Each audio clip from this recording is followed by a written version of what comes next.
On one of the islands in Japan, in an isolated prison, the prisoners were competing in boxing matches, and the upcoming competition was between a giant guy and our hero, Andy, who had heterochromatic eyes. All the prisoners tried betting on the match, most of them betting on the big guy. And indeed, at first, he was able to beat Andy easily, but suddenly, Andy managed to block his punch and knock him to the ground, winning the match effortlessly. As Andy looked up, he saw a plane in the sky heading towards the island. All the prisoners rushed out to see who was on the plane, and suddenly, a man was brought out, standing in front of the leader. The leader said, "Welcome to Esper prison. I am the prison warden." But before he could continue, the man interrupted, "Shut up. I'm not interested in who you are." The warden replied, "You must be Haubu Kusuk, accused of being part of the criminal organization known as Pandra." Haubu answered, "Yes, that's me." Then one of the guards punched him in the face and said, "Speak respectfully to the leader. You won't be able to use your powers here." Haubu responded, "Want to test that?" Suddenly, all the soldiers raised their weapons, and Andy told them, "You don't have to listen to him. He's just a kid." Haubu smiled at him, approached him, and asked for his name. Andy replied, "Andy Hinomaya." As Haubu was about to respond, a guard interrupted, "You're prisoners here. You can't move freely." Haubu shot back, "You better mind your business," and used his power to lift the plane, letting it crash down. He said, "You've placed anti-Esper measures on this island. Quite professional." The soldiers then grabbed both Haubu and Andy, taking them to solitary confinement. Andy sat in the room next to Haubu, thinking to himself, "What did I do to end up here?" Haubu asked, "Why did you try to stop the soldiers?" Andy replied, "I hate Esper, but I hate those who belittle them even more, and I wanted to protect you." Haubu asked, "Are you an Esper?" Andy responded, "Supposedly, I'm partly Esper and partly human, but now I'm in this place, which is the Esper graveyard. You can't escape once you're in." Haubu then asked, "But I heard someone managed to escape?" Andy replied, "Yeah, someone was injured and taken to the island's hospital. That's the only chance to escape. By the way, why are you wearing a school uniform? Are you really part of a dangerous organization, as they say?" Haubu surprisedly replied, "Part? I'm the leader." Andy laughed and said, "This sounds fun. I might join you if we get out of here." Haubu said, "Remember my name well, and don't forget what you said. As soon as we escape, you'll join us directly." Andy replied, "Don't worry, I won't break my promise, but escaping this island is impossible." Haubu answered, "I'll leave here once I finish the job I came for." At the same time, the warden was upset that Haubu managed to use his powers despite the anti-Esper measures. He ordered a soldier to try to kill him. During lunch, Andy and Haubu stood in line to get their food. Andy got his meal, and when it was Haubu's turn, the cook turned around and added poison to the food. Haubu said, "This meal was made just for me. Thank you." He then sat down with Andy at the table and gave him the poisoned soup, saying, "This is my thanks for what you did with the soldiers yesterday." Andy was thrilled with the dish. After lunch, it was time for the prisoner competitions again, and this time everyone was betting on Andy. Haubu also went to watch. The match began, but Andy couldn't move and was beaten easily, collapsing from the pain. Haubu approached him and said, "Forgive me, the food I gave you was poisoned. You'll leave this prison as you wanted, but make sure to keep your promise to join me." The prison guards then took Andy to the hospital. Andy woke up in the hospital and found Haubu standing before him, saying, "I gave you the antidote, but don't move too much until you recover." Andy looked around and saw all the staff lying unconscious. He watched Haubu as he began to leave. Andy asked, "Where are you going?" Haubu replied, "I told you before, I have a job to finish before escaping." Andy got up and ran after him. They walked through the corridor, and Andy remarked, "This place isn't a hospital at all. It's more like a lab." Suddenly, they heard a guard approaching. Andy quickly hid, then attacked the guard and took his weapon. The two of them continued until they reached the main room. Haubu took the weapon from Andy and started shooting at everything in the room. He approached the glass cube in the center and found a little girl inside. As soon as she saw him, she said, "I've been waiting for you, leader." Haubu replied, "Don't worry, I'll deal with these people and save you immediately." He turned to see the warden, who said, "Now I understand everything. The girl in the cube is part of your team. You allowed the soldiers to capture you so you could save her. But now, neither of you will escape." Suddenly, a huge monster appeared. The warden said, "This is one of the Esper. I used his mind and power and fused them into this monster." Haubu tried to use his powers on the monster, but it blocked them easily and attacked him quickly, trying to kill him. They began fighting. Andy quickly grabbed the weapon, climbed the stairs, and started shooting at the monster to help Haubu. But suddenly, the monster used its power on Andy. Andy blocked the attacks effortlessly, making Haubu surprised from what he saw. Haubu turned to the warden and said, "You're responsible for what's about to happen." He twisted the emblem on his neck, unleashing unlimited power in his body. He began moving toward the monster, blocking blocking all its attacks, and then used his powers to destroy the monster and the entire place. He grabbed the little girl and Andy and escaped using his powers. Afterward, he twisted the emblem again, and all his power disappeared. Haubu stood in an area, knocked on the air, and a massive hidden ship suddenly appeared. His followers were all standing aboard. A man named Magi came down and stood before Haubu, saying, "Welcome back, leader." Haubu looked at the prisoners who were watching everything that happened. They all managed to escape the prison walls. Haubu said, "We are members of the Pandra organization. We've destroyed the military regime of the state, and now all of you are free to do whatever you want." Andy watched as Haubu approached him, saying, "I know what your power is. Get on the ship now. A man never breaks his promise." Haubu extended his hand to shake Andy's, saying, "You're very strong. You'll have to help me with all the upcoming missions." They began sailing, and Magi stood with Haubu alone, asking, "Are you sure about what you did? Allowing someone like Andy on board the catastrophe ship? He could pose a huge threat to us." Meanwhile, in the lower deck of the ship, Andy was sitting alone. Suddenly, he used the power in his eye to open a direct connection with someone else, saying, "Inspector, I've successfully infiltrated the Pandra organization's ship as planned." Days passed aboard the ship, and Andy gradually blended in. One day, Haubu came to introduce him to the crew, saying, "This is Andy, a new member of ours." He ordered Hamster, one of the crew members, to attack him with his powers, but Andy easily blocked it. Magi said, "Andy's power is that he can nullify any ability coming from another Esper." Then Haubu told Ujiri, the little girl, try to read his mind. She tried, but it was no use. Haubu told them, "This is Andy's power, and it will be very useful for us." Andy and Magi then started walking through the ship and saw many children playing in the corridors. Andy asked, "Why are there so many kids on a ship like this?" Magi replied, "Because they are Espers. Their parents abandoned them as soon as they found out, and it's Pandra's duty to take care of them. Now you're free to do whatever you want. When we need you, we'll call for you." Magi left, and Andy stood there thinking, "So I'm stuck on this ship for good." Suddenly, a voice whispered in his ear, "Yes." Andy turned and saw someone standing far away. His name was Fugiru, and his skill was voice manipulation. Fugiru made Andy clean the ship all day. At the end of the day, Andy went down to the ship's lower deck, as usual, and reported everything to his commander. Meanwhile, Magi sat with Haubu and said, "I've been trying to gather information about Andy, but there's not enough on him. I can't trust him because our powers don't work on him, so we can't verify his identity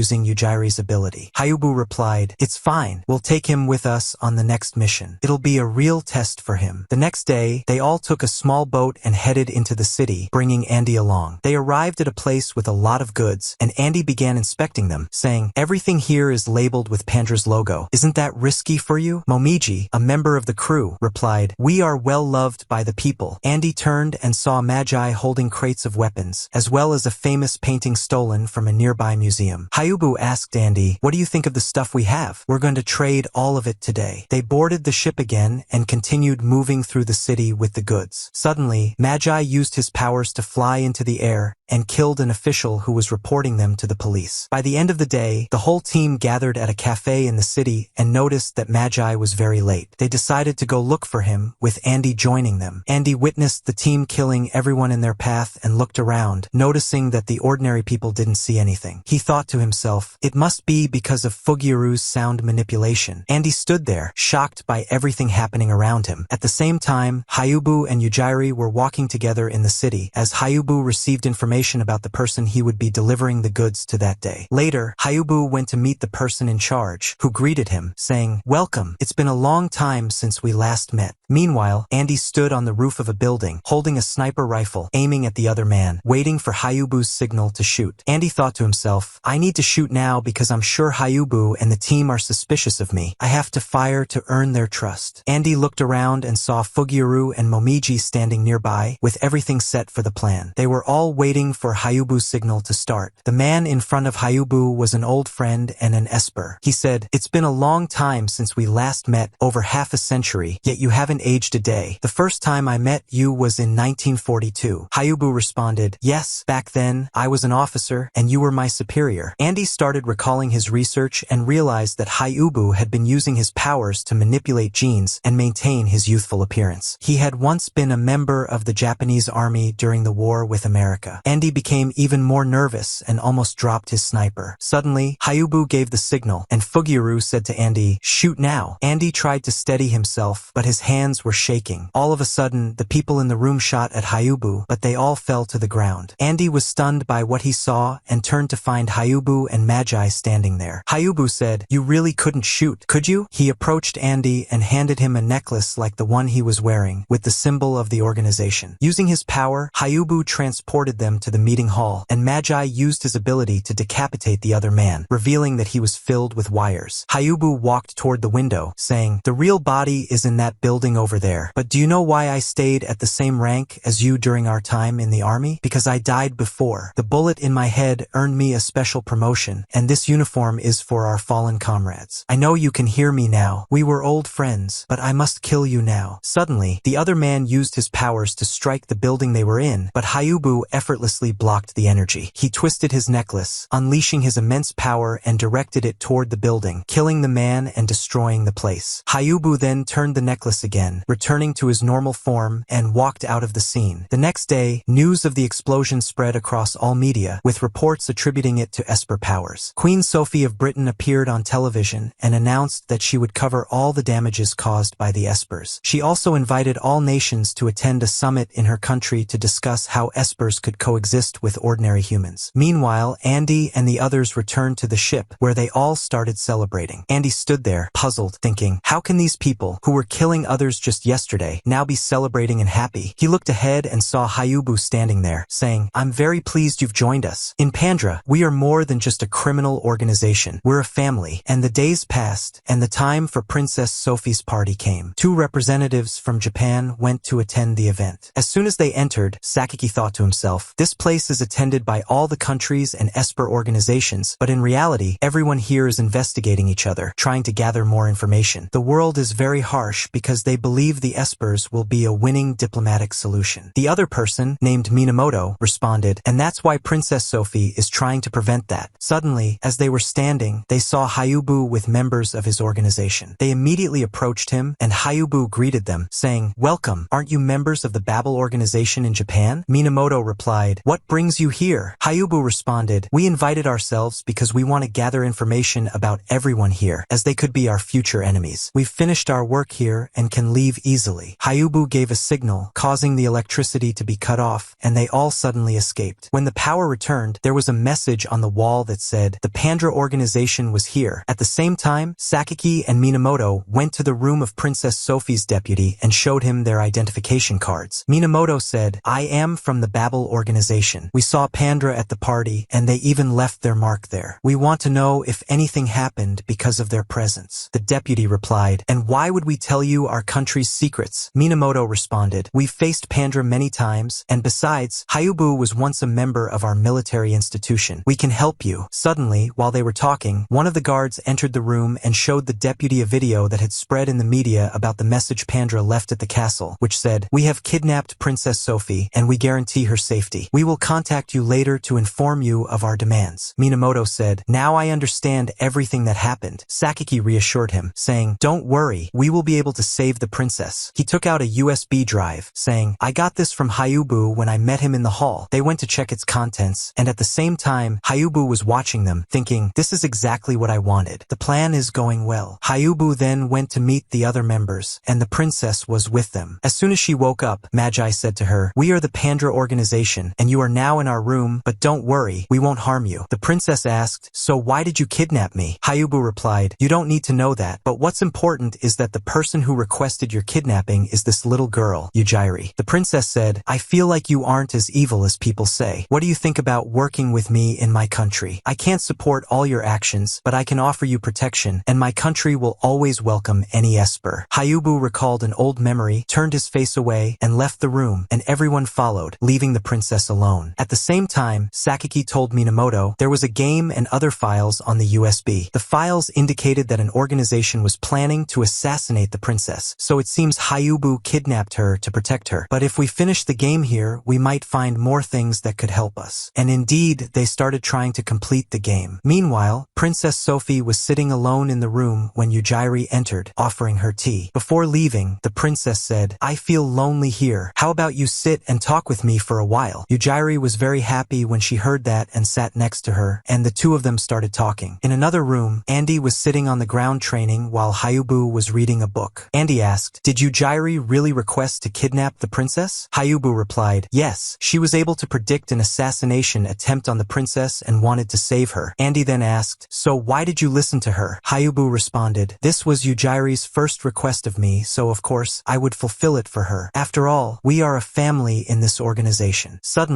there was a knock on the door, and Princess Sophie and Yujiri entered the room. Sophie said, "I have a request. Yujiri has never gone out in the city for fun, so I want to show her around. Can we go out and enjoy ourselves for a bit?" Haubu stood up, walked over to Yujiri and asked, "Do you really want to do this?" She replied, "Yes." He said, "Then go ahead. I'll use my power to distract everyone, so no one will be able to recognize you among the crowd." Suddenly, all the girls in the city turned into the same appearance as Princess Sophie. Because of what happened, Fujura was able to identify the organization that wanted to assassinate the princess, and Haubu managed to kill them all. He called Andy and said, "I hope you're accompanying the princess and Yujiri because you're the only one my power doesn't work on, so you can tell who the real princess is. I've killed all the people here, extracted information from their minds, and it turns out they are not Espers but just an ordinary organization. They received orders to kill the princess over the internet, and none of them know who the mastermind behind this operation is. But now, other people are trying to find this information." Meanwhile, Sakaki managed to finish the game on the USB, and they went to analyze the data that appeared. It turned out to be reports from the British government. Before they could read the details, Princess Sophie's deputy stopped them, saying, "This is classified information belonging to our country. I will not allow you to see it." Minamoto tried to analyze the things he had seen, and he noticed that the deputy's assistant had disappeared. He said, "Now I know who wanted to assassinate the princess." At the end of the day, the princess and Yujiri visited all the places, and then they went to visit an abandoned orphanage. There, Sophie said to Yujiri, "I was sure my feeling was right. I supported this orphanage before, and a girl with Esper powers appeared and suddenly disappeared. That girl was you." The princess remembered what happened back then and said, "I'm very happy to see you again. From the day you disappeared, I was very worried about you." She then said, "I hope you come live in my country again. I won't let you feel lonely ever again." Suddenly, while they were standing, the deputy's assistant entered, and everyone started running after him. Minamoto stood and said to the princess, "Be careful. This is the person who wants to assassinate you." Suddenly, the assistant pulled out a gun, aimed it at the princess, and fired a shot in her direction, but Andy quickly jumped and saved her. The assistant stood and said to the princess, "All of this is your fault. You used the state's budget to establish a fund for the protection of Esper rights. In the end, they are monsters with no rights. Spending money on Espers is wasteful. We should use the funds for something more useful. Anyway, it's too late now, and it's time for you to die here." Suddenly, Yujiri used her power, and a large aura appeared around her, but she saw Haubu behind her, saying, "Don't worry, I'll protect you." He used his power to throw away the assistant's gun, and the forces managed to arrest him. The princess approached Haubu and said, "I feel reassured knowing that Yujiri is with you. You treat her very well." "Thank you." Haubu replied, "I promise I'll protect her." He then turned to Minamoto and said, "Sorry, I used you to find out who was trying to assassinate the princess. We've completed all our tasks here." He then used his power and they all left. They all boarded the ship and decided to head to Japan. On the way, Magi asked Haubu, "What makes you want to go back there again? Is it because you saw Minamoto, or do you want to see the queen?" Haubu replied, "I'm sure the girls there are all alone. I want to check on them and make sure the Queen of Esper is doing okay." In the ship's basement, Andy was, as usual, reporting everything that had happened to his commander, saying, "I still haven't been able to reach the ship's central section because they don't fully trust me yet, but I have a plan that might work." The commander told him, "You must always remember, your mission is to retrieve the device installed on the ship, and you were chosen for this task exceptionally, so failure is not an option. I'll be waiting for the details soon." At the same time, on Japan's maritime borders, the Babel organization learned that Pandra would arrive there soon, so they prepared their defenses and stood ready. Suddenly, an order was issued for 3 girls from Babel to attack the ship, and indeed, they began destroying everyone on board. Everyone ran to try and control the damage. Before Andy could join them, Yujiri handed him her hamster and said, "This will help you since you're still weak." Andy ran to catch up with them, and the crew on the ship started dying one by one. Babel took control of the ship system and issued orders for everyone to surrender. Haubu told Magi, "I'll leave the conversation to you," and then he teleported to face one of the 3 girls, saying, "Greetings, my queen." He He tried to attack her, but she blocked his strike, and they began to fight. Meanwhile, Andy was on the ship, and one of the girls was about to attack him, but he activated his emblem, used his power, and managed to block her attack. As he tried to figure out who she was, another girl appeared, helping her, and managed to tie Andy up. She tried to use her power to discover who he was, but she was shocked when her ability didn't work on him. Andy looked at her hand and saw the Babel emblem, saying, "Now I understand. You're Espers of the Japanese forces. You've clearly been fully trained to be this strong." The girl responded, "It doesn't matter who we are." She then took the small figure of Haubu from the hamster and said, "This is the key to entering Pandra's ship's command room. Now we can control it." Andy thought, "They're trying to breach the ship's security. I need to go with them to reach the main room." He then said to them, "Before you go, take me with you. I'll be dead soon because of Haubu's fight upstairs." The girl agreed, "We can use his power as a shield to protect us from the rest of the organization," and they decided to take him along. The two girls attacked the rest of the organization members, using Andy as a shield, and managed to breach the ship system, taking control. At that moment, Andy managed to escape from them and reached the ship's main room, saying, "I finally made it here." But suddenly, Haubu appeared behind him, saying, "What are you doing here? Come on, everyone is waiting for you upstairs." Above, the ship was under Babel's control, and Magi tried to breach the ship's defenses, but to no avail. Haubu said, "Since it's come to this, I'll head up and attack them, and you cover my back." Before he could use his power to teleport, Andy ran and grabbed his hand, and they teleported together. Haubu asked him, "Are you really that worried about me? Well, come with me. You might be useful." They breached Babel's main ship, freeing the captured members. Suddenly, the three girls appeared before them again. Haubu told Andy, "I'll take care of them. You go and take control of the ship." Andy quickly ran out of the room but found Babel's commander standing in front of him, saying, "I've heard you're a new member with them. Anyway, I have the ship's control device. Come and take it if you want." Andy ran towards her and tried to hit her, but she dodged and easily knocked him down. She used her power to throw him into the sea. However, Andy got up again, grabbed her hand, deactivated her power, hit her, and broke the device in her hand, restoring control of Pandra's ship. Suddenly, Andy heard Minamoto's voice behind him, holding a gun and ordering him to surrender. Andy raised his hands but kicked a piece of the device, and then tried to hit Minamoto, managing to escape afterward. Haubu caught him and flew him away, saying, "Don't worry, I managed to save you." They returned to the ship to escape from there. Haubu looked out of the window and saw another trap laid for them ahead, with the three girls standing in front of them again. They used their power to pull the ship towards them. Haubu said, "I'll activate the queen, and you try to resist their power." Andy asked, "Who is this queen?" Magi replied, "She's the original owner of the ship. We, the Pandra organization, are not just a criminal group. We fight to free oppressed Espers and create a new world. The next leader of the Espers will be this queen," and Haubu was able to know this through his power to foresee the future. That's why he's trying to protect her and doesn't want to kill her. Haubu stood in front of the ship, saying, "The Queen Keiru, this will be her throne. But right now, she's still young and under Babel's control." He turned his emblem and unleashed his full power, managing to block the Queen's force against the ship. He then turned the emblem again, deactivating his power, and restored control of the ship. They were able to fly it away, and Haubu used his power to teleport the ship from there. He took the ship and headed to the city to try to fix the damage there, and the whole team went for a walk around the city to buy what they needed, with Andy carrying everything on his back. While they were standing, Yujiri ran off to a shop to buy some things, so Magi told Andy to go after her. Andy ran and tried to catch up with her. Yujiri walked alone and stopped in front of a shop selling charms, which were two metal pieces between two friends. She wanted to buy it and found Andy beside her. She bought the charm and was very happy. While they were walking around the city, Yujiri saw an amusement park and stopped to watch it. As soon as Andy saw her, he said, "Come on, let's go inside for a bit," and went to buy tickets. While he was buying the tickets, someone was standing and watching him. At the same time, Haubu disguised himself as a doctor and entered a hospital, as he wanted to examine his body. In the amusement park, Andy and Yujiri wanted to go in, but he noticed a sign that said, "No Espers allowed," so he held her hand, used his ability, and managed to get through the gate. They started riding all the rides together. Afterward, they sat down to watch a circus show. While they were sitting, Andy told Yujiri, "Stay here, I'll go get us something to drink," and he got up and started walking toward the bathroom. Suddenly, he turned around and stood in front of the person who had been following him, saying, "You've been following me quietly since this morning. What do you want from me, Mr. Minamoto?" Minamoto said, "I came here to talk to you, as a detective from the United States." Andy replied, "How How am I a detective? Minamoto responded, during our fight, you were using a technique from the US Army. Andy said, that's weak proof. But then the head of the Babel organization told him, your arrival here is more than enough proof. My name is Fujiko, the director of the Babel organization against Espers. Minamoto added, don't worry about the girl with you. One of us is watching her now. Andy asked, so what's your goal? Minamoto replied, we want to eliminate the Pandra organization once and for all, and we want you to help us from the inside. Andy said, you know, if I tell Haubu this information, they will trust me more, which would be better for me. Fujiko said, at that point, we'll also give them information that there's an American spy among them, and just the suspicion alone will greatly reduce their trust in you. Andy replied, you know a lot about Pandra. What's the connection between you two? Minamoto said, during the last World War, every country invested its power in Espers, and just before the war ended, Haubu, a special Japanese forces member, was betrayed by his superior. In revenge, he killed every party involved, one by one. Not only that, Haubu also killed the founding members of the Babel organization, whose goal was to protect the Espers. At the time, he claimed that he didn't trust any ordinary people and had no connection with them. Andy said, I can't believe that story so easily. Fujiko responded, it doesn't matter. What matters is that it's the truth, and from that time, we've known Haubu. Minamoto asked, what do you think about helping us? Anyway, I don't want your answer now. I'll give you time to think. It would also be in Haubu's best interest. At the same time, Haubu was doing some tests on himself inside the hospital, and when he saw the results, he was not happy at all. In the amusement park, the circus show that Yujiri was watching ended, and all the audience members stood up. Yujiri started looking for Andy to leave, but suddenly she heard a child crying, so she went to see what was wrong. He told her that he was lost from his family. Yujiri said, don't worry, I'll help you find them, and she took his hand, closed her eyes, and listened carefully to the sounds in the area until she found his family looking for him. She took him to them. When the child reached his family, he told them, this girl helped me a lot. She closed her eyes and was able to hear your voices. The father was shocked when he heard this and said, could she be an Esper? They quickly left, and Yujiri was left standing alone. The people around started whispering that she might be an Esper and called security to take her out. The security guards came to take her, but suddenly she used her ability and created an illusion over the entire area. News of the incident quickly reached Minamoto and Andy, and they rushed to save the situation. Andy twisted his charm and ran toward Yujiri quickly, stopping her ability and telling her, don't worry, you didn't do anything wrong. Suddenly, the rest of the Pandra members arrived, saying, we sensed Yujiri's energy and came here right away, and they took her and left the area. They all returned to the ship. Momiji was comforting Yujiri, saying, don't worry, I know today was hard on you, but the whole family is here. Now go help them with the celebration. After she left, Andy asked Momiji, what does family mean? You all use that word a lot. Momiji responded, when I was a child, my city was in a civil war, and there was no one left alive from my village. Just before the soldiers were going to shoot me, I found Magi standing in front of me, protecting me. I looked beside me and saw Haubu coming in, saying, I know you've suffered a lot because you're an Esper, and if you want to take revenge on them, I'm here to help. And if you want to live in peace, I'm here too. From that moment, we've all been together. Everyone on this ship is in the same situation as me. Haubu is trying to create a world where Espers can live in peace without fear, and we are all grateful to him. Suddenly, a girl came in with a cake. Andy asked, why is there a picture of Haubu on it? She replied, because today is his birthday, and we want to surprise him. Andy said, I didn't know and didn't get him any gift. Momiji said, it's okay, we'll forgive you this time, but next year, you have to remember. When Haubu heard the word, next year, he remembered the tests he had done at the hospital and thought to himself, I don't have much time left. I doubt there will be another birthday for me. By the end of the day, Andy went to submit his report to the commander, and he was shocked when the commander told him, your investigation is complete. Japan is now an ally of ours, and we will benefit from it. Now, you need to take control of the ship system. As soon as you find the plan, contact us immediately, and we will handle the rest. Inside the ship, all the members had gathered to discuss their next plan, which was to steal the latest device that nullifies Esper abilities. Maggie told them, we need to steal it intact without destroying it because we need to study the latest technology humans have reached. At the same time, Andy was talking to himself, saying, if I complete the mission I came here for, everyone on the ship could get hurt. Suddenly, Haubu said, by the way, as soon as we complete this mission, we will return to Japan because I saw the future again using my ability, and I know that the queen and those with her might be in danger at the hands of Babel. Then he turned to Andy and said, why are you so quiet today? It seems like something is bothering you. Andy responded, no, nothing's wrong. I'm just tired. He went to get a drink and sat next to Momoji, saying, I want to ask you something. Why does Babel hate us now? she replied. Because there's an old history between us. Andy said, I heard a rumor that they had problems when they first started the organization, and I learned that Haubu was connected to them. She said, I can't tell you anything, but you can ask Haubu himself. While they were talking, Ujiri approached them, saying, I can't sleep, and I want someone to come read me a story. She chose Andy, and he went with her to read the story until she fell asleep. He got up to leave the room, but the hamster said to him, wait, before you go, return this book to the library. Andy went there to return the book and started browsing some books. Suddenly, an old photo fell out, and when he picked it up, he saw it was a picture of a group of soldiers wearing the Babel emblem, with a young Haubu among them. Before he could understand anything, he heard someone coming, so he hid to avoid being seen. He saw Haubu approach a book, open it, and a ghost of an old soldier appeared, saying, It's been a long time, Itsumi. Itsumi responded, Where am I now? Looking at the book in Haubu's hand, he saw it stained with blood and said, It seems clear that I died before, but where is the rest of the team now? Haubu replied, I need a favor from you. He handed Itsumi a paper with a picture of the ship on it. Itsumi analyzed it and said, This ship uses the mind of Commander Hadashiko, who died in the war because he possessed extraordinary abilities. His mind is what gives the ship its power to disappear and move. Haubu responded, We've been on the run for a long time thanks to the power of his brain. I brought you here to ask you something. If something happens to me in the coming period, I want you to take command of the ship. He looked up at the ceiling and thought to himself, This entire ship is protected by people who have already died. Then he raised his hair, revealing the bullet in his head, saying, I'm not ready to leave life yet, but I will do everything in my power to destroy all the enemies of Esper's. Suddenly, Itsumi sensed someone in the library and tried to attack, but there was no one there. Haubu went to check and found Andy's chain on the floor. The next day, Haubu gave the chain back to Andy and said, Didn't I tell you before to always keep this on? Andy replied, I forgot where I dropped it. He then asked, I want to ask you something. I heard from Memoji that you want to create a world where Espers can live in peace. Do you believe that killing normals is the solution? Haubu answered, And if that's the reality, which side will you choose? Then he turned and walked away. Later that day, Andy began preparing his gun, his hand shaking heavily. He recalled the time he joined the American Army and was training in using firearms. He opened communication with his commander and said, Tomorrow, I'll carry out the operation at the ship's core. Have all the soldiers ready. The commander asked, What about Haubu and the others? Andy replied, I'll leak information about them to Babel, and they'll keep them occupied during that time. But we can't reveal the queen or those with her, so keep it all secret so none of them show up. The information started reaching Babel, and it included Pandra's plan and instructions not to send the queen and her followers. Minamoto told Sakaki, I don't feel confident about this plan, but this is our last chance to prevent the prophecy from happening. If it does, humanity will be wiped out. Stopping Haubu and Pandra is now our responsibility. Suddenly, they saw Queen Kaoru behind them, saying, I heard everything, and I have to go with you. Minamoto responded, No, and that's a final order. The next day, the organization's members started their mission and went to a city to stop the cargo there. After they stopped the truck, planes suddenly appeared overhead, equipped with anti-Esper weapons, and they saw Minamoto pointing a gun at them from the truck. Soldiers poured out of the vehicles. Haubu said, It seems like you knew our plan well. He turned to Maggie and said, I'll leave this to you. I'm heading back to the ship now. Meanwhile, Andy was escaping the scene and met with Sakaki, who gave him a motorcycle to flee on. Haubu tried to return to the ship but found Queen Kaoru standing in his way, saying, I won't let you go back there. You're an Esper, and you know very well what will happen in the future. If you continue with this plan, the ship will sink and everyone on board will die, including you. We're trying to protect you and all of Pandra. Haubu replied, It seems you've forgotten who you're talking to. All my friends are on that ship. I won't let them die and leave. He tried to use his ability, but he felt a pain in his heart, and Kaoru struck him with her power. He managed to regain control, turned his badge, and activated his ability, fighting her with all his strength until she fainted. He took her and placed her on a building's rooftop, turned his badge again, and deactivated his ability. He then felt intense pain, thinking to himself, I hope I can live a little longer. At the same time, Andy reached the ship, activated his ability, and ran to the ship's main control room. There, he found the ship's core, which was the brain of Commander Hadashiko. He opened communication with his commander, informing him of what he had found and said, Send the soldiers immediately. Babel won't be able to delay them for long, and all the people on board are just children now. Tell the soldiers not to hurt any of them. Andy approached the device to inspect it, but suddenly, he heard Haubu's voice behind him, saying, Now I know your answer to my question, Secret Agent Andy. This is the core of the ship's power, and I won't let anyone destroy it. Andy asked, You knew my identity? Haubu replied, Yes, I've known for a while. Your combat techniques are all those of the American army. But I don't need to tell you anything more because you're about to die, just like I did once before. Haubu started to remember his past, when there was a war between the countries, and he decided to move to Japan because it was safe there, and also because it was his father's homeland. As soon as he arrived, Fujiko was very happy to see Haubu and treated him like her younger brother. She was also an Esper. Haubu lived with them, and one day, he was writing a letter to his late father, telling him about his new life. Suddenly, Fujiko entered and took the letter to read it, but Haubu used his power and managed to take the letter back, shocking Fujiko, who thought to herself, I couldn't stop his power, which means he's much stronger than me. Suddenly, two men from the military, Sawatomi and Itsumi, entered. Sawatomi told them, I wanted to use your powers with us to help the world by having you join the army. He turned to Haubu and said, what do you think about joining us? You'll be able to help people on a larger scale and develop your powers to higher levels. We're forming a new team in the army made entirely of Espers. Fujiko responded, no, the army wants to use the power of the Espers to start a war and steal from other countries again. Neither I nor Haubu will be tools in your hands. Sawatomi replied, I'm not waiting for a decision right now. Take your time to think about it and rest assured that we won't use this team for dangerous battles. We're trying to prove to the military that will be very beneficial to them, creating a new world where Espers can live with humans. With it, we can change the entire world. According to the records, Haubu and Fujiko are among the strongest Espers in the world, and I'm confident they will join us. Later that day, Haubu was lying in his bed, thinking about what Sawatomi said earlier, and thought, I could use my power to help people, but my father told me to abandon it. But if people would recognize me as a soldier and a citizen, then I would surely agree. At the same time, Fujiko was thinking the same thing. The next morning, they both woke up, got dressed, and decided to go with Sawatomi. All the Espers gathered to form the new unit in the military, and among them were Haubu and Fujiko. Sawatomi welcomed them to the place. Days passed, and the unit was officially formed. They began their special training, and soon it became well known that there were superpowered heroes in the military. A movie was even made about their powers, but it portrayed them in a way that mocked them, and Fujiko was very upset about it. She looked around but didn't see Haubu. Itsumi told her, he's gone on a personal errand. At that time, Haubu was at a watch shop, who told him, the clothes you're wearing are terrible for a Japanese boy. You need to learn how to dress properly. Haubu started getting scolded. Suddenly, Fujiko appeared, arguing with the officer, telling him, it's none of your business how children dress in the street. People gathered around, and Fujiko hit the officer, knocking him to the ground. The incident reached the army's leadership, and they issued a punishment for the entire team, putting them under house arrest. It was clear that the military was very upset with the Esper team because they weren't following the military's rules. Everyone noticed that Fujiko was upset about what she had done, so one of them told her, don't worry, none of us are here because we wanted to join the military, but because we want to be recognized as citizens. We don't like them, and they don't like us either. Don't worry, Sawatomi is trying to resolve the issues between us now. At the same time, Sawatomi was standing in front of the senior military leaders, hearing nothing but mockery from them about the Esper team, calling them a group of failures. Sawatomi responded, let me explain something to you. If the Espers were subjected to military rules and training, it would be a waste of time and talent. You're all underestimating their power. A fully trained team of your soldiers could stand against one Esper, but all the Espers together could destroy an entire army. Change is always necessary, especially during wars. The whole world has realized the power of Espers, and they've started using them for their military advantage. If we, as the Japanese, don't do the same, we won't be able to stand against any external force. However, the faces of the leaders were still filled with objection. Sawatomi continued, we may have problems as soldiers under your command, but I request that our military strength be recognized. We are willing to be tested. Choose your most powerful weapon against one of us. If we lose, we will disband the team. According to my information, the Navy has recently requested a new generation of fighter jets, and they are currently being tested. We can assist you in that test. If we lose, you'll be rid of us, but if we win, we will be officially recognized as the strongest team within the Japanese army. Sawatomi returned and gathered the entire team to inform them of the plan, saying, we must win this battle because it will determine the future of Espers in this country. The battle will be aerial, one of us against one of them, and we will use guns with fake bullets. Fujiko stood up and said, let me handle the mission since I was the one who made the mistake. I need to take responsibility. Sawatomi replied, no, Haubu will be the one to carry out the mission. Haubu's special training began that same day as he attempted to simulate a plane attack. The training lasted for several days until the day of the duel finally arrived. The Marine soldier began began flying the plane towards the location, and when he looked beside him, he found Fujiko saying, "You should be more aware because we've been flying next to you for a while and you didn't notice." Another one said, "You need to pay close attention because if this were a real battle, you'd be dead by now." The soldier ignored them and flew towards Haubu, irritated, thinking, "How can they fly without a plane? I have to destroy them today and end them for good." He flew towards Haubu, and the duel began. Haubu started moving erratically in the air, trying to distract him, but the soldier was right behind him with all his might, testing the plane's full potential. Haubu's movements were slower in comparison, and he remembered during training when one of the soldiers told him, "The plane will fly at 500 kilometers per hour, so you need to be very careful. Our advantage is maneuverability, not speed. You need to be able to turn easily while flying. That's where you'll excel. When he flies after you, you need to dodge, and when he turns the plane to catch you, that's when you turn your body and shoot him in the head. At that moment, you'll win the battle." Haubu replied, "But the machine gun is very heavy. I prefer to use a regular rifle because every fighter has a well-known weak point, and it's right above the forehead. If I can aim one bullet at it, the whole fight will be over." Haubu tried to execute this plan by dodging the plane's attack, but suddenly, he felt his body become heavy and a large force pulled at his legs, halting his movement. Sawatomi and the other soldiers stood on a ship watching the battle unfold, and one of them said, "At the end of the day, Haubu is just a child. He can't unleash his full power because of the immense pressure." Sawatomi reassured them, "There's no need to worry. I know the fate of our unit depends on this duel, but I anticipated something like this. I've invested my entire future in this unit, and I didn't choose Haubu randomly. Just keep watching him. The more pressure he faces, the stronger his power will become." Haubu felt a force binding his entire body and remembered his father's words, never to use his power, and that if he obeyed the military, he would become nothing more than a tool in their hands, just like what happened to his mother. He recalled his father hitting him, saying, "Your mother died because she tried to help humans using her power. The army kept conducting experiments on her, and I helped them, believing I could benefit humanity. I chose to help people over the girl I loved. I won't let you make the same mistake. You can't use your power. If you want to live among people as a human, forget about the power you have." The force around Haubu began to weaken, and he thought to himself, "No, I was born in Esper, and this is my reality. I won't try to live a life that isn't mine. I must be myself." He remembered Sawatomi's words to him on the ship before the battle. "You were born in Esper, and that's an advantage. You have to use it. There's nothing to fear, so forget your father's words. This is your home now. As long as the Esper unit exists in the military, you can be yourself. If you can't unleash your power in the fight, then you'll have the freedom to choose how you want to live your life." The energy around Haubu disappeared. His speed increased dramatically, and he began to outmaneuver the plane. During the fight, his father's watch fell into the sea, and Haubu thought, "I need to buy myself time to land the killing shot." He stood still in front of the plane, and as it turned, he fired one shot, winning the duel. Before the team could celebrate the victory, someone rushed in and told Sawatomi that there was urgent news. An unidentified submarine had been spotted in the surrounding waters. Sawatomi ordered Haubu to head there immediately. The entire team flew to intercept them and found the submarine firing at them. They then dived into the water. The team reported to Sawatomi, explaining that it was likely an American submarine. Suddenly, Haubu noticed 3 dolphins swimming nearby, each marked with numbers. It became clear that they were Espers. The dolphins used their powers to send a message to Haubu, saying they were there to help. But suddenly, a missile was launched from the submarine, killing one of the dolphins. 2 more missiles were fired at the remaining dolphins. One of Haubu's team members tried to destroy them and managed to stop one, but the other missile headed toward the dolphins. Haubu sprinted to intercept it, with the soldier in the plane helping him move faster than the missile. He dove into the water, stood in front of the missile, and used his power to stop it, successfully saving the dolphins. The submarine retreated, and Haubu and his team returned to Sawatomi, overjoyed with their success. Haubu felt immense gratitude for having Sawatomi in his life and decided to follow his path for the rest of his life. Forgetting his father's words, he resolved to live true to himself with his friends. One of them took the dolphins to the city, and one of the dolphins said to him, "Be careful. We are fine for now, but you are the ones close to death." Indeed, within less than a day, everything in Japan had changed. An atomic bomb had been dropped on Hiroshima. Haubu rushed to speak to Commander Sawatomi, telling him, "This is a new type of bomb. We need to act fast." Sawatomi responded, "No, you've done your part, but for us, the war is over. Unconditional surrender is the only option we have now. Japan has no military strength left, and every member of the Esper unit has been injured except you." Haubu said, "I can still fight alone, at least to stop the second bomb." Sawatomi replied, "No, our fate has already been decided. decided, we have to lose and rebuild ourselves. Look here. He showed Haubu a device he had made that contained the mind of the dead dolphin, which he could analyze and use its special powers. I used their power to see part of the future. After the war ends, the number of Espers will increase dramatically, and you will lead them and destroy the world. Sawatomi raised his gun to Haubu's face and said, I'm very grateful to you, but I won't let the occupying army know you exist. Your power is unmatched anywhere in the world. I tried to turn you into a monster, but I can't allow anyone else to control this power. He fired 2 bullets at Haubu, who collapsed, bleeding. As he lay there, Sawatomi said, I won't let you become an enemy of humanity. After all, I'm a human, not an Esper. The power you possess is mine alone. Haubu started to cry, remembering his friends who had died. When he looked up, he saw Sawatomi standing over him with the gun aimed at his head, and Sawatomi fired one last shot at him. Haubu collapsed, drenched in his own blood, but suddenly stood up again. Before Sawatomi could fire again, Haubu used his power to kill him. He asked himself, am I truly a monster? He left the place and swore never to forgive any human. At that moment, in the present time again, the U.S. military forces had started surrounding the area, and Haubu began attacking Andy. Andy couldn't stop his attack, so Haubu said to him, you must be surprised that you can't stop my power. You can stop any power, but you can't stop active motion. In other words, if I throw something at you and release it before it reaches you, you won't be able to stop it. He struck Andy, knocking him to the ground. However, Andy got back up and pointed a gun at him. Haubu asked, why didn't you shoot? Andy replied, my mission is to take this device and retrieve it safely. I don't need to kill you. Haubu responded, I thought you were like a dog, but it turns out you're someone else's dog. Andy told him to say what he liked and threw the gun at him before running toward the device and using his power to deactivate it. The ship's engine stopped and it reappeared in the sea. The U.S. military located the ship's position and began their operation, with many drones spreading throughout the area. They hacked into the ship system and started speaking through its speakers, warning everyone on board to withdraw and surrender immediately. Upon hearing the voice, Haubu was shocked, recognizing it. Suddenly, the drones launched a direct attack on the ship, and Haubu became enraged at the person he had heard, walking away from the scene immediately. Andy, puzzled by the direct assault on the ship, said to himself, how are they attacking the ship directly? I told them everyone here is just children. Haubu stood in front of the drones, blocking all of them, saying, who is controlling them? I need to find out who it is. Meanwhile, soldiers landed on the ship and stormed the rooms where the children were. But they were met by a woman who killed them, telling the children to hide under the ship. The soldiers stood before her, using devices that neutralized Esper powers and managed to suppress her abilities. All the ship's members gathered in one place, hiding and unable to use their powers. Suddenly, they noticed someone holding a gun, destroying the drone above them. They regained their powers and went out to fight the soldiers. Minamoto stood in front of Magi and told him, wait, now isn't the time for fighting. He showed him a video on his phone of the U.S. forces attacking the ship. Minamoto explained, Babel predicted this would happen, which is why we wanted to imprison you first. But now, we need to save the ship. Magi turned his head and headed towards the ship. Minamoto asked him, I just need you to promise me one thing. Protect Haubu. They all rushed to the ship as fast as they could. Meanwhile, U.S. forces reached Andy's room, and Andy called his commander, saying, how is this happening? I told you everyone on the ship is just children, and now you're trying to kill them. But there was no response. The soldiers successfully took the device and began transporting it. Magi and his team arrived on the ship, killed the soldiers in front of them, and rushed to check on the children. At the same time, Yujiri left her room and hid under a staircase to avoid the soldiers, but Andy's commander found her hiding spot and alerted the troops. He decided to take her hostage. Under the ship, Magi and his group reached the children and decided to try and evacuate them. Magi and Momiji went to search for the others. Above, one of the soldiers captured Yujiri and placed a seal on her neck. The troops surrounded her with an anti-Esper device until she lost consciousness. In the command room, Andy walked with the soldiers, and suddenly, a hamster appeared, saying, you're a traitor with them. Just as Andy was about to strike it, one of the soldiers shot it first. Andy went along with them to transport the device and found his commander standing before him. The commander told him, you've completed your mission, and Andy looked behind him, shocked to see Yujiri held hostage. He asked, what does this mean? You told me you'd leave the children alone. The commander replied, I'll respect her human rights to the extent of our ability. In the end, any Esper not under our supervision could lose control and destroy the world. If we want to achieve peace for humanity, we must take strict measures. Andy punched the soldier next to him, grabbed his machine gun, and said to the commander, "Let Ujiri go now. That girl isn't a monster. I've been watching her this whole time. Espers are actually humans." The commander said, "From your words, it's clear that you've betrayed us," raising his gun at him. He told the soldiers, "I'll erase all your records with us as an investigator, and you'll share the same fate as the other members," then fired a shot, knocking Andy to the ground. The commander and his soldiers took Ujiri and left. At the same time, Haubu had destroyed all the drones around him. He looked at the ship, which was burning with children still on board, and tried to reach them, but he felt intense pain in his chest. He then saw Magi standing in front of the soldier, saving the children. Haubu stood before them, struggling to catch his breath as the ship collapsed in front of him. Magi grabbed him by the shirt and said, "You must hold on. You're our leader. If you don't protect the ship, then who will?" Haubu smiled once again and told him, "I'm leaving everything here to you. You're responsible for them. I have another mission to complete." Haubu flew towards the submarine launching the missiles, turned his emblem, unleashed his power, and attacked it and the remaining drones. He thought to himself, "If the person behind this operation is truly you, I won't let you kill any more of my friends like you did before. I'll destroy all of humanity. I must show them our power." He created a massive explosion on the submarine and destroyed everything in front of him. Meanwhile, all the ship's members managed to escape, leaving only Andy behind. He suddenly stood up after being shot and realized the bullet had hit Haubu's necklace, saving his life. He looked up and saw Haubu fighting in the sky, blocking all the incoming missiles. However, Haubu's strength was drained, and he began to fall. Andy quickly ran after him, jumping into the water as the entire ship was destroyed. Haubu began to remember his memories with his father and the things he used to tell him. Suddenly, he found Andy saving him from drowning, with Fujiko trying to rescue him as well. Days later, Minamoto was sitting with the ministers in Japan, and they received a message from the United States asking them to cover up all the events that had occurred and not to release any news to the media. Minamoto told them, "I have a message from the director of the Babel organization," and played a recording of her saying, "Hello, everyone. I will try to save what's left of your reputation in front of the world, but in return, you will never interfere with Babel's affairs. Otherwise, we will expose all your secrets, like the things you did after World War II." Minamoto then stood up and left them there. At the same time, Fujiko and Sakaki were checking on Haubu's condition. Fujiko told him, "We need to investigate what the United States did because they were acting very strangely, but at the same time, we need to regain our strength. That's why we brought Haubu here, to the former mansion of Baron Tsubomi, my father and his father's friend, the place where he grew up as a child." As time passed, Haubu awoke from his coma and said to Fujiko, "I don't remember asking for your help." She replied, "I'm not the one who helped you. If you want to thank someone, thank Andy," and threw him Andy's pendant. Haubu asked, "Where is he now? I want to talk to him." She replied, "He's not here, but I want to know all the information from you. Why did the United States act so violently?" Haubu remembered the voice on the ship and thought to himself, "Could it be the same person who killed me before? Commander Sawatomi?" Fujiko interrupted his thoughts, asking, "Why aren't you listening to me?" Haubu responded, "You don't need to know everything. We're not siblings like before. I have nothing to tell you." Meanwhile, Andy was in the Babel organization's hospital undergoing tests to ensure his safety. One of the Queen's followers found a mark from the United States on him to track his location, so she used her power to erase it from his mind, destroying it. Andy could no longer communicate with them. He got up from the bed and asked, "Where is Haubu now? I want to talk to him." The doctor there replied, "I can't tell you, for your safety. Haubu won't forgive you for your betrayal that easily." One of the Queen's followers used her weapon to restrain the doctor and used her power to locate Haubu, making the doctor faint. They decided to go to Haubu, and Andy said, "I'll go with you." Keru asked, "What's your plan now? You barely escaped with your life." Andy replied, "I don't know, but I won't leave Haubu alone," and they decided to take him with them. They all got in the car to go to the mansion where Haubu was. On the way, they stopped to rest for a while. Andy sat with Keru and asked, "Why do you serve Haubu?" She replied, "The first time we met him, we were children, and he was very kind to us, but that's because we're Espers. Even though there are many humans you can trust, he didn't trust anyone else." Andy then asked, "What's the deal with you becoming the queen in the future and leading an Esper rebellion against humans?" She replied, "I don't know anything about that, but Haubu always says that, even though I don't want to do it. I don't want Haubu and Minamoto to fight each other, so I have to stop it. I still don't understand why humans and Espers can't live together in peace." Meanwhile, the members of the Pandra team were all gathered together, and Maggie entered, saying, "I have a USB with some information about what happened." When When they played its contents, they found that the American military had taken Ujiri with them. Maggie told them, "This is the airbase in the United States." They couldn't determine where she went next. Momiji said, "It's good that she's still safe, but what do they want from her? She's just a child." The hamster said, "As I told you, the reason for all this is Andy. He's an American spy." Maggie reassured them, "Don't worry, we will rescue Ujiri as soon as possible, and no one should worry about Haubu. He is definitely still alive." In Haubu's room, Sakaki was monitoring his health,